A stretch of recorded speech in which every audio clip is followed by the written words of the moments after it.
olha aqui, Pedrosa. Vasco desligou, não foi? Remanejou. Vamos lá. O Luiz Melo tá vencendo aqui na nossa enquete. Não vai mudar nada. Remanejou. É isso aí. Segundo lugar, tem que mexer no elenco, tá vencendo. Terceiro, começou a recuperação.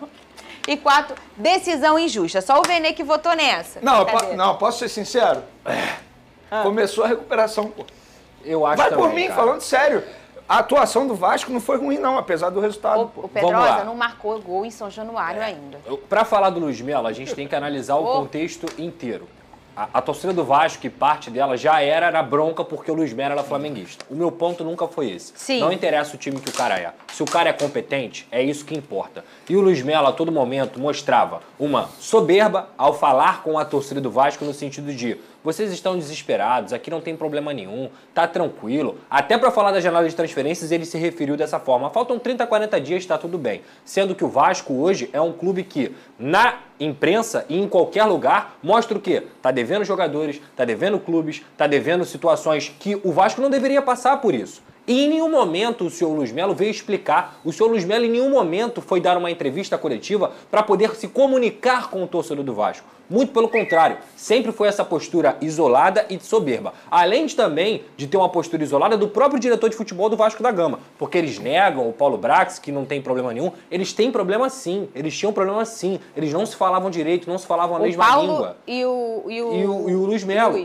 Então assim, essa decisão do remanejamento do Luiz Melo, ela partiu também depois de uma pressão do Conselho, que faz parte da administração da parte associativa do Vasco da Gama. O Duque Estrada, o Salgado, eles praticamente pediram para o desligamento do Luiz Melo. E isso também tira uma pressão da própria situação de o Luiz Melo é Flamengo e tal, porque o Vasco precisa respirar. E o Vasco, Fernanda, estava cada vez mais perdendo a sua identidade com o vascaíno. Então, esse é o maior problema de tudo. Esse é o ponto principal. Esse é o maior problema. E aí problema. você tem incompetência, falta de comunicação e o clube perdendo identidade. Como é que esse cara vai continuar tendo o cargo mais importante do clube? Essa identidade... Eu acho que, para ser justo, a gente não pode esquecer aqui o momento que o Vasco estava brigando para jogar no Maracanã, vocês vão se recordar disso, e que o Luiz Melo era uma figura presente em quase todos os programas esportivos, sim, botando a cara a todo momento, que naquele momento eu acho até certo.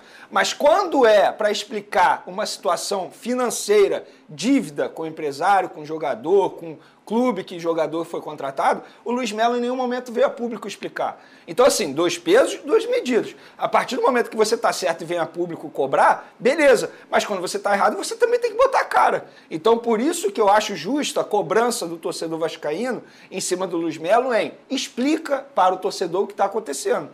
Porque, assim, no momento bom, bota a cara. E no momento ruim, não vai botar a cara? E, assim, desde que ficou entendido pelo torcedor, do mais apaixonado e até o que só vê o jogo de vez em quando, que o dinheiro era algo muito importante no futebol e a camisa começou a ser um segundo elemento em jogos decisivos, em competições, o torcedor começou a cobrar muito transparência financeira. Porque isso é o que determina a sua glória naquele ano. Sendo SAF, então, essa transparência financeira, ela precisa ser muito maior. Porque você entende que você pegou o teu clube e vendeu para alguém.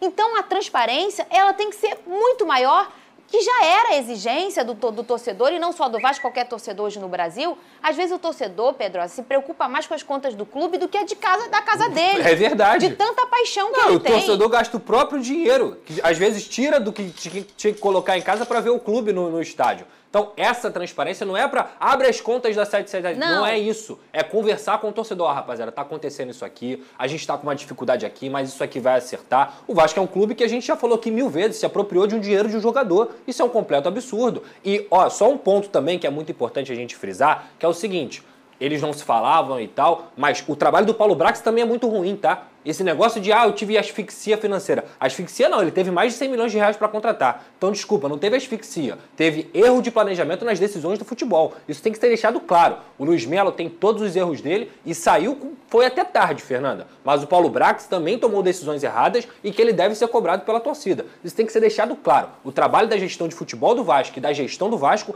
é incompetente. E tomara que agora com o Lúcio Barbosa, que é um vascaíno referendado no mercado, é um cara que já trabalhou na Apple, já trabalhou em outros lugares, que ele consiga acertar. Ele vai fazer isso de forma interina e o Vasco já está sondando, entrevistando alguns próximos nomes para poder ser o CEO do cargo mais importante do Vasco. Às vezes é difícil entender o que acontece com o Vasco. O Vasco não tem um time para ser o pior lanterna do Brasil, porque olhar a Série B, Série C, o Vasco é o pior lanterna. Ele não tem time para isso. Se olhar os jogos, assistir aos jogos do Vasco, e como eu tenho um vascaíno em casa, isso é uma coisa recorrente na minha vida, o Vasco às vezes, muitas vezes, não joga para perder. Ele tem números, tem volume, tem tudo, mas às vezes é uma coisa que você não entende. E na minha opinião, e eu passei o ano passado todo dizendo aqui, que quem trouxe o Vasco de volta para a Série A foi o vascaíno. Foi a arquibancada, foi São Januário, aquele ambiente hostil que alguns reclamaram. É esse mesmo ambiente hostil que pegou o Vasco e jogou o Vasco na Série A. Ai, Fernando, em pleno 2023, o Vasco não tem por que ter um estádio. Não estou falando se está pintado, se o banheiro está bom. Não é isso. Eu estou falando do clima que o torcedor coloca dentro do estádio. Ele pega o Vasco no colo e carrega o Vasco. Isso foi assim no passado. Esse ano começou a acontecer pequenas rupturas e ela começa naquela eliminação do ABC em São Januário. Total. Pequenas rupturas nessa identificação desse elenco com o Vasco. Não é do torcedor com o Vasco. Jamais. Porque isso nunca vai morrer. Esses vão passar e o torcedor que fica, que é o maior patrimônio de um clube, é desse elenco. Aí primeiro o Barbieri diz, perder pro Santos, mas é porque o Santos nunca caiu. Eles têm experiência de Série A. De Série A. Aí depois, mas esse São Januário é um ambiente hostil. A torcida vai ficando brava. Inflamando. Aí além disso tudo, ainda perde o seu torcedor. Demora para demitir. Não escuta o torcedor. E aí você acontece vai fragmentando a identificação. E o elenco sente. Esses jogadores que são bons tecnicamente, eles sentem isso. Bom, vamos ver os próximos confrontos do Vasco. Cadê? Põe que tá aqui na tela, vai botar? Tá aí. Corinthians, jogo fora, né? Dia 29 agora, final de semana. Depois tem um Grêmio em casa, em São Januário. Aqui vai ter o segundo jogo da Copa do Brasil, vai ser nessa semana? Entre um e outro. Isso é um ponto bom pro Vasco. O Grêmio tem um time muito bom, né? Pô, à toa é o vice-líder. Mas ele pode estar querendo focar no jogo do Maracanã. 14, Bragantino fora. Dia 20, Atlético Mineiro em São Januário. Dia 26, Palmeiras fora. E dia 9, Bahia fora. Vou dizer? E Flu aqui em casa. Flu em São Januário. Pô, vou te dizer. É só pedreira. Boa sorte, Vasco. É só pedreira. É só pedreira, sabe por quê, Fernanda? A campanha é tão ruim que o Vasco perdeu em São Januário para todos os adversários diretos. O Vasco perdeu pro Goiás, o Vasco perdeu pro Bahia, o Vasco perdeu pro Santos. O problema não são nem os adversários. Sabe qual é o grande problema do Vasco? É o desempenho dentro de campo. Porque se você parar e analisar o América Mineiro, por exemplo, que está lá embaixo na tabela do Campeonato Brasileiro, mas se você for analisar o desempenho do América, não é um time ruim não, tá? É um time que dá trabalho, inclusive deu trabalho pro Flamengo aí recentemente no Maracanã. Agora, o desempenho do Vasco, a gente está falando de um time que não faz gol em São Januário.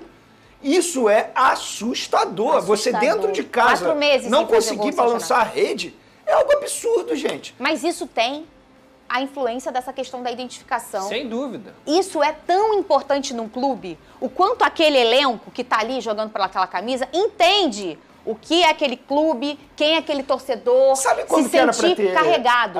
A mudança de comando no Vasco? Eu falo isso assim, não por experiência própria, porque eu vi isso no Flamengo. Quando a Abel Braga deu uma entrevista, e uma entrevista lamentável, na minha opinião, falando que perder para o Internacional dentro do Beira-Rio é normal. Eu acho que o Barbieri, quando ele deu aquela declaração, ele já tinha que ter começado a balançar, ali poderia já ser discutida a demissão dele. Porque a partir do momento que ele dá uma declaração como essa, ele quebra esse laço time e torcida. E quando quebra o laço time e torcida, esquece. Ainda mais a torcida do Vasco. Ainda mais a torcida do Vasco. Que eu já falei pra aqui, que no Brasil é uma das que mais empurra o time. O que eles fizeram no passado. Quem já foi em São Januário sabe o que eu tô falando. Inclusive, o que eles fizeram no ano passado. O Pedrosa ano passado aqui toda vez, ingresso esgotado com 5 dias de antecedência. Não, 2 horas, abre 2 horas. E, gente, o Vasco mal na Série B. Há 20 anos, desde 2019, o torcedor do Vasco mantém o Vasco de pé. Às vezes as pessoas falam assim, Pedrosa, você foi a favor da SAF. Porque o Vasco era um clube falido, as pessoas não entenderam isso ainda. Em 2019, o boom lá dos sócios coloca 40 milhões de reais dentro do Vasco para poder manter esse clube de pé, pagar a dívida operacional. Era um clube que ficava 3 meses sem pagar salário de jogador, sem pagar direito de imagem, FGTS de funcionário, de tudo. O Vasco devia em tudo. Então, se não transformasse em SAF, o Vasco estava na Série B ainda. É o mesmo caso do Isso que as pessoas não entenderam ainda. O Vasco sobrevive em 2022 com 70 milhões da 777 no empréstimo ponte. Então, assim, o problema não é a SAF. Eu já falei isso aqui. O problema é quem comanda. E quem comanda é incompetente no Vasco da Gama. Fazendo uma analogia rápida, é igual reclamar do VAR. O problema é quem comanda o VAR. Não é o VAR. A telinha tá ali. Entendeu? Exatamente. É isso. Olha só, põe na